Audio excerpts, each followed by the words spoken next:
Today's story is about a very famous disappearance case. In 2014, after a 1-minute clip surfaced on YouTube, it gradually received more than 10 million views. In the clip, a young man suddenly ran out of an airport for unknown reasons and then vanished without a trace. No one knew where he had gone. After the clip was released, it triggered all kinds of conspiracy theories among internet users. The central figure in this disappearance case was a German man named Lars Mittank, who was born on February 9, 1986. In 2014, 28-year-old Lars was working at a power plant in Germany and had a stable income. He also had a girlfriend, and the two seemed to have a good relationship. Lars was a typical German young man. He loved football and often liked to wear football jerseys. In June 2014, the FIFA World Cup, held once every 4 years, took place in Brazil. It was a long-awaited celebration for football fans around the world. Naturally, Lars would not want to miss such a football feast. He planned to travel abroad with several German friends and go on a men's trip so they could both enjoy a vacation and watch the matches together to their heart's content. It was a rare opportunity. After discussing it, they decided to go to Varna, Bulgaria. There is a famous world-class beach there called Golden Sands. Lars and his good friends planned to leave Germany for Bulgaria on June 30th, spend a week there on holiday, and then return to Germany on July 7th. So, on June 30th, Lars and his friends boarded a plane and set off for Bulgaria. Once he left, he never came back. So, how exactly did Lars disappear? The story begins after they arrived. On June 30th, 2014, Lars and his friends arrived in Bulgaria, and their 1-week vacation officially began. They checked into a hotel called HVD Viva Club Hotel. It was a very well-known resort hotel in the area, located near the beach, so it was very convenient to get from the hotel to the shore. Over the next few days, Lars and his companions played football on the beach, went swimming, sunbathed, and enjoyed their rare beachside leisure time. At night, they would all go to a bar called Rock Bar, where they drank and watched football matches. On the night of July 4th, they watched the quarterfinal between France and Germany ultimately defeated France 1-0. On the night of July 5th, they watched another quarterfinal between Costa Rica and the Netherlands ultimately defeated Costa Rica 4-3. However, on July 6th, the day before they were supposed to return home, something unpleasant happened. That night, Lars and his friends went to the bar. During that time, Lars got into a conflict with several other men who were also German. The reason was said to be that Lars was a Werder Bremen fan, while the other side supported Bayern Munich. There had already been some hostility between fans of the two teams. At first, both sides were only exchanging verbal insults, but it quickly escalated into a physical confrontation, and Lars started throwing punches with the other men. Later, both sides were calmed down and stopped fighting, and so they parted on bad terms. Later, Lars and his friends were separated for a while. When he reappeared the next morning, he told his friends that he had gotten into another conflict afterward, and that the people who beat him were still the same group from the bar. He said they had even hired some Russians or Bulgarians to beat him up. Lars said that one side of his ear had been struck by a heavy punch, and that he felt severe pain. As for whether he was beaten in the bar or during the time after he had separated from his friends, there has not been a consistent public account. At that point, Lars had not yet received any medical treatment, but later, when the pain became unbearable, his companions accompanied him to see a doctor. After examining him, the doctor believed that his ear had been injured and advised him not to fly for the time being. According to information later released by German police, this was also the reason Lars did not fly back to Germany with his friends as originally planned on July 7th. However, Lars did not want to continue receiving treatment in Bulgaria, and the doctor prescribed him antibiotics. Since that day was supposed to be the day of their return, Lars suddenly told his friends that he did not want to go back to Germany so quickly, and that they should return first while he stayed behind. His friends found this very hard to understand, and hoped Lars would go back with them. But they did not force the matter any further, and so they boarded the plane and returned to Germany. Lars stayed in Bulgaria alone, and no one knew why he had chosen to do that. After his friends left, Lars also checked out of the original hotel. At 10:50 that night, he checked into another hotel called Hotel Color. Unlike the resort hotel he had previously stayed in, this was a budget hotel. From the moment Lars entered this hotel, he began to display a series of strange behaviors.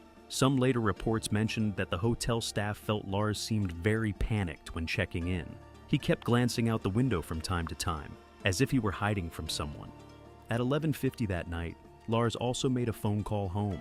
He told his mother that 4 Bayern Munich fans had been following him and wanted to kill him.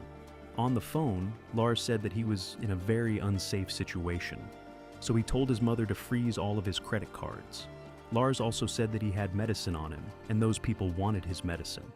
After hearing such a phone call, Lars's mother was frantic with worry and immediately booked him a plane ticket back to Germany for the next day, July 8th. His mother hoped that no matter what had happened, her son would return home as soon as possible first. After that, Lars made some more strange moves. At 1 in the morning that night, he left the hotel, and after an hour, he returned to the hotel. No one knows where he had gone.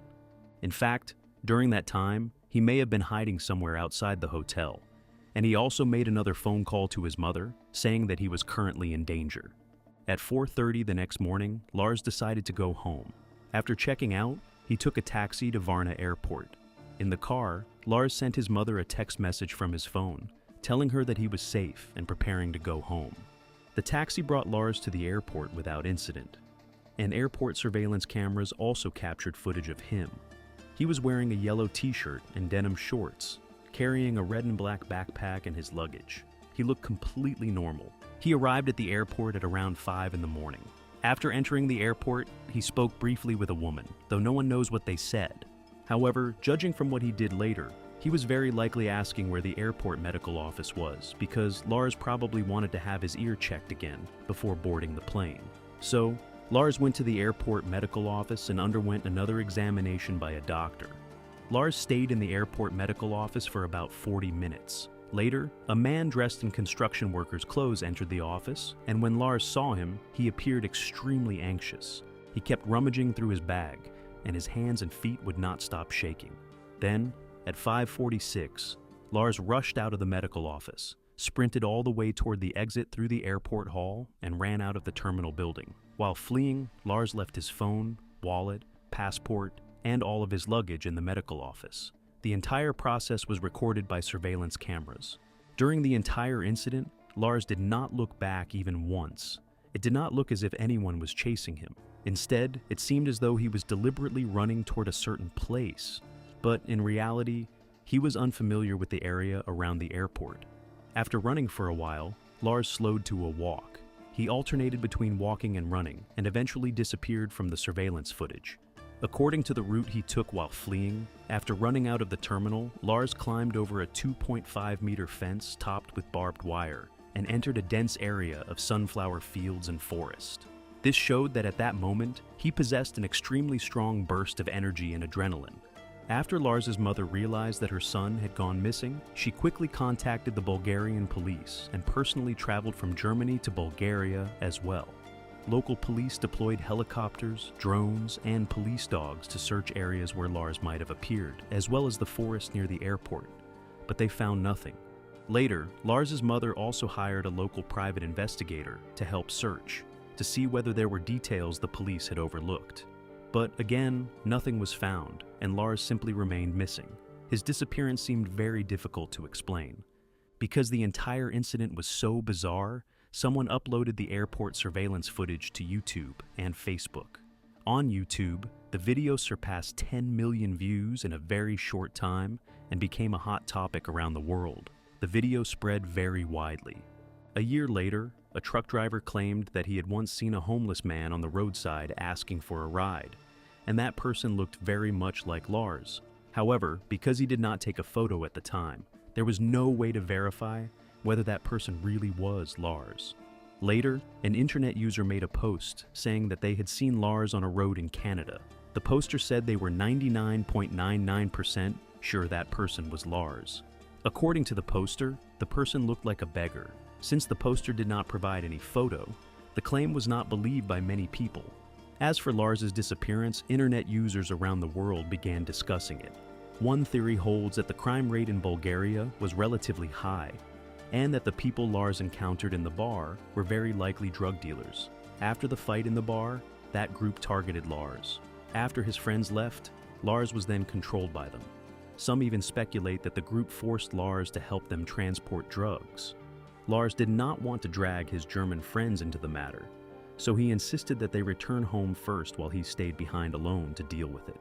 However, when police later examined the items Lars had left behind in the airport medical office, they found no evidence that could directly support this theory. Another theory is that the antibiotics prescribed to Lars by the doctor, or his condition after his head injury, may have caused his abnormal behavior.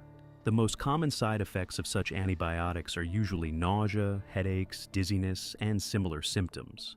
Psychological abnormalities are not common, but they also cannot be completely ruled out. There is also another possibility. Aside from the ear injury, Lars may also have suffered some other kind of impact to the head, but it was not further examined at the time. If that were the case, it could explain why he later showed such intense anxiety and feelings of persecution. Another theory suggests that Lars may have deliberately left his luggage and passport at the airport and then chosen to start a new life on his own. Those who support this theory believe that Lars may have grown tired of his original life, which is why he told his mother to stop all of his bank cards and disappeared alone in a foreign place. Those who oppose this theory argue that Lars had a girlfriend in Germany and also had a stable job. In addition, his series of actions before going to the airport, such as calling his mother, texting his mother, and bringing his luggage to the airport, all suggest that he wanted to go home.